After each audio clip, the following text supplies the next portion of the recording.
Welcome back. It is now section 7 and you're still hanging around. I'm impressed, and I'm honored that you're still with me, because we are about to embark in one of my absolute favorite simulation branches, flip fluids. Now, flip fluids are unique for one particular reason above all else. They utilize two different simulation approaches to solve one problem. They use particles and volume simulation combined. Why? Well, it all has to do with the preservation of the volume of the liquid. If you remember in the previous section, we talked a lot about volumes and how volumes evolve according to the Navier-Stokes equations. I don't know the specifics of the math, maybe you do, and that honestly makes you better than me. But the important thing to take away from it is that this math is what allows the smoke to evolve like smoke does in the real world. This is why both liquid simulation and pyro simulation is known as fluid simulation. They are rooted in the same mathematical principles. Why is this important? Well, because the first question you may ask is, if we can solve smoke using volumes, and the same math drives fluids in the real world, why can't we solve fluid simulation just using volumes? And it's a very fair question to ask. And the ironic truth is, volume simulation has trouble retaining volume. That sounds insane, right? That can't be true. Well, check this out. I have a smoke simulation that I have created here, and I have simply meshed it to be a liquid instead. And look at what happens. It lands on the ground and disappears completely. Now, if you're thinking, Jordan, you just turned on dissipation for the smoke, didn't you? You're eroding it on purpose. No, there was no dissipation. The smoke is continuing to linger. But where there is not enough volume, each time step, we lose that volume, and the tiny pieces erode away into nothing. Now, as I'm sure you can imagine, if this was a tank of liquid, this is not a good solution, right? We don't want instant evaporation. That's no good. And every little splash or piece of water, is that a thing? Pieces of water? But a piece of water that flies off from the surface would erode away in this exact same way, disappearing from the simulation. We would lose volume, and over time, that body of water would shrink, shrink, shrink, and eventually, as we see here, erode to nothing. Now, the real bummer here is that the initial motion feels really good. That splash against the side, that's those Navier-Stokes equations at play. So, good to know. The volume is kind of doing half the work here. If only there was something that maintained its existence in 3D space, that was hyper-consistent with maintaining and existing above all else. Well, this, of course, is particles. Particles don't just disappear. They have a position attribute. We can always trace back a particle to where it exists in 3D space. The problem with a particle simulation, though, in solving our fluid problem here, is that particles don't know their neighbors exist. They are completely blissfully unaware. So if you try to run that same simulation we just looked at with only particles, we get this. We never lose our volume of those initial particles, but those particles don't know about their neighbors. And so when they land to bounce, they simply bounce right back up through all their neighbors, and all of it collapses into a really depressing pancake. Well, is there a way that we can make particles aware of their neighbors and just use particles to generate some form of voluminous liquid? Well, yes, there is, and it's called SPH simulation. Smooth particle hydrodynamic simulation, to be exact. And it tries to solve this exact thing. Thanks to this video from Machine Learning and Simulation, thank you so much for making this, we can kind of see how it's working. It is attempting to use the p-scale of these particles in order to keep their neighbors at bay. All of these particles are carrying a density, a velocity, and a position in 3D space, and is aware of all of their neighbors' values in that respect as well. And it is using that to basically run a pressure calculation and decide what particle should be moving the other one out of the way. It's this hyper-aggressive mosh pit going on with these particles where they're all trying to push each other away. Now, it works in theory to maintain the volume. We can see here they're stacking on top of each other and actually preserving some sense of volume. The downside is this requires a ton of substeps, because every micro movement of a particle into another particle's p-scale needs to be accounted for and separated. And in order to get an accurate solution that isn't super duper jittery with particles flying all over the place, you need a ton of substeps to solve that. And if you're trying to do a large body of water with a massive particle count and super high substep count, the calculation time starts to go through the roof and it is not sustainable. So while SPH is a solution for some types of liquids, those liquids are small scale and splashes, most namely. It is not useful for large bodies of liquid. So that leads us to our big question. What's so special about flip fluids? Well, flip stands for fluid implicit particle. It is the hybrid of fluid dynamics, those Navier-Stokes equations, and the consistent volume preservation of particles. And the way that it works is this. We start with our first frame of simulation. This, for note, is the exact same simulation as this and this, but this is using flip simulation instead. But we start with our first frame of the simulation, and we have all of our particles load in. All of these particles carry specific values in with them in the form of attributes, as we know to this point. Two of import in this particular calculation are the mass of the particle and the velocity of the particle. And the way that it works is this. On frame 1, points load in, they've got these attributes, but they have no idea about their neighbor's existence or what their mass or velocity is. But then the magic happens, and these particles rasterize those attributes into volumes, basically transfer them into the volume world. And once they are copied onto this voxel grid that exists around our particle simulation, now they're aware of all the mass and velocity of all of their neighbors, and if that velocity is pointing directly at them. If it is, this is known as divergence. It's what we're seeing in this simulation right here. The particles are bouncing back up into the stream of opposing velocities. But since they don't know their neighbors are there, there's no collision at all. They just phase right through them. This does not exist in nature with liquids. If you look at a river rushing and two pieces of a river come wrapping around a rock, they come into contact and they blend in a same direction. The area of least pressure, least resistance. That is the calculation that we want to solve here. So when these attributes are rasterized into the volume state, they become aware of all the velocities and mass of all their neighbors and can run a pressure calculation. Basically figuring out, okay, with all my neighbors and all their values, what is the path of least resistance for me to get the heck out of here? And it will, boop, blend the velocities in a direction of non-divergence, attempting to get those particles out there based on the area of least pressure. Once that calculation is complete, boop, it copies this new velocity direction to the particle, gives it back and says, oh, hey, by the way, we ran the numbers and you should actually head in this direction instead, and advects it, boop, one frame in that new direction.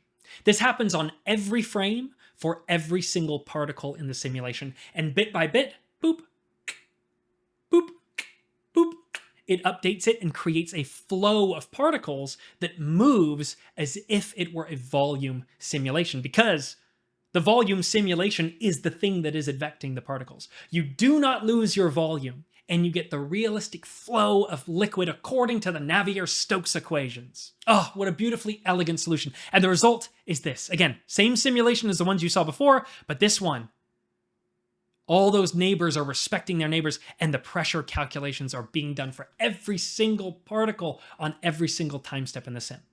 So when you have a moment like this, all these four corners coming together, running into each other, do they phase through each other? No, they actually splash up and all push off in different directions.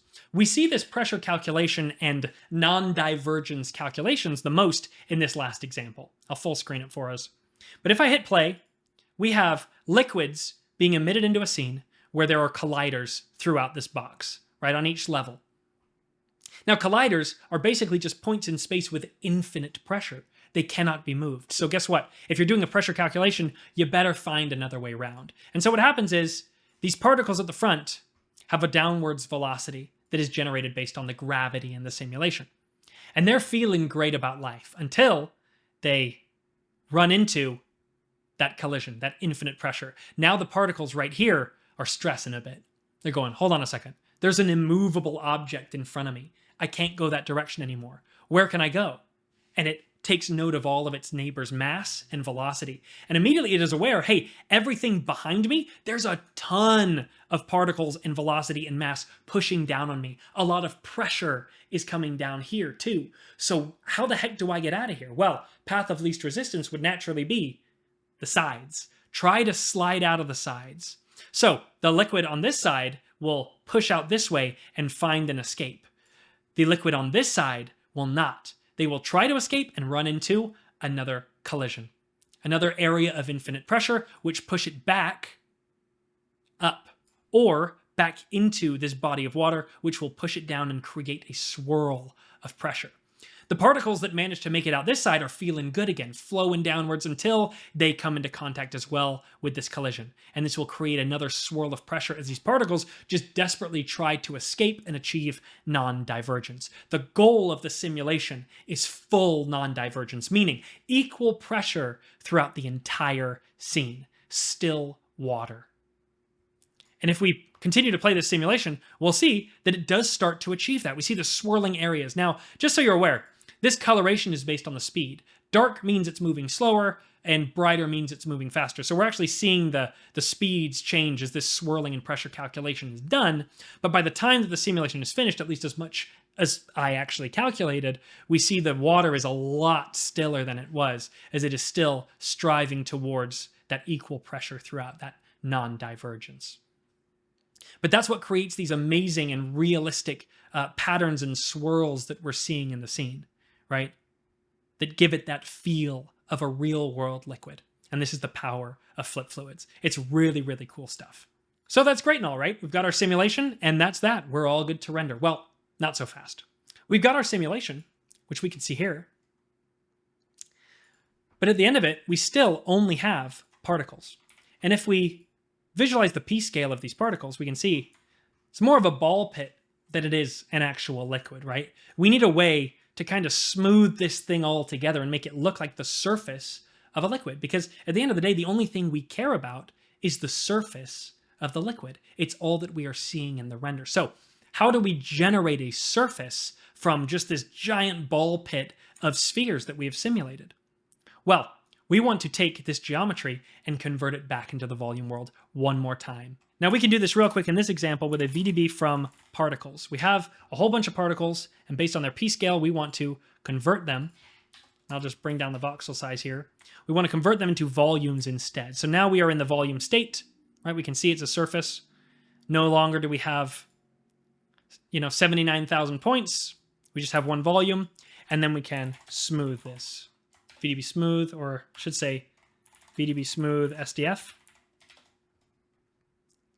And then we can convert this volume back into geometry, right? With points and primitives. And it is doing this every single frame. It is generating a new mesh every single frame. And this is the liquid surface that we will apply our material to and finally render. So, as a quick recap, we have particles that are very good at maintaining their volume, being used in conjunction with volumes that are very good at simulating the flow of fluids and advecting these particles based on the motion generated in the volume state, flicking back and forth every single frame in order to achieve non-divergence, a flow state, equal pressure throughout our entire simulation, which is exactly how liquids behave in the real world. We are taking that particle simulation, we are converting it into a volume state, smoothing it out, and converting it to a fluid surface that we are shading for our final render.